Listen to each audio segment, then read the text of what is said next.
நம்ம சோழன் நிலாவை கடுப்பேத்துறதுக்காக நான் மேட்ரிமோனியில் பொண்ணு பார்த்துக்கிட்டு இருக்கேன். யாருக்குங்க? உங்கள் அண்ணனுக்கா?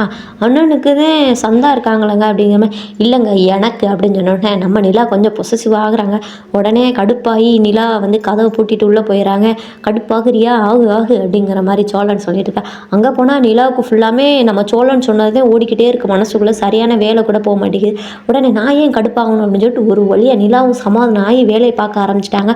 உடனே சோழன் ஓடி அவங்க அப்பாவை உசுப்புறாங்க. யோ நீ சொன்னி இல்லையா நான் போனால் டைவர்ஸ் கொடுத்தா நிலாவை என்னை விட்டு போயிடுவான்னு. அவள் கடுப்பாகிறா. டேய் இப்போவும் சொல்கிறேன், நீ தேவையில்லாத வேலை பண்ணிக்கிட்டு இருக்க, உன்னை விட்டு அந்த பிள்ளை போதுவார் அப்படிங்கிற மாதிரி சொல்கிறேன். நீ வேற சும்மாறியா அப்படின்னு சொல்லிட்டு அதெல்லாம் போக மாட்டேன் அப்படிங்கிற மாதிரி நம்ம சோழன் ரியாக்ஷன் கொடுத்துட்டு உள்ளே வந்துடுறாங்க. அதே டைம் பார்த்திங்கன்னா நிலா காலையில் ஆஃபீஸ் கிளம்பிட்டு அவங்களோட வேலை எல்லாமே முடிச்சிட்டாங்க. கொஞ்சம் பெரிய ப்ராஜெக்ட் பண்ணியிருக்காங்க. அதனால் சாமிகிட்ட வச்சு லேப்டாப்பில் சாமி கும்பிட்டு எடுத்துப்போம். அந்த டைம் பார்த்திங்கன்னா சோழன் சொல்கிறேன், வாங்கங்க நான் காரில் கூட்டிகிட்டு போகிறேன் அப்படி. நான் ஒன்றும் வரல, உங்கள் கூட நான் ஆட்டோவில் போய்க்கிறேன் அப்படிங்கிற மாதிரி நிலாவும் கடுப்பான மணிக்கு போய்கிட்டு இருக்காங்க. கூடவே பல்லவன் போகிறாரு.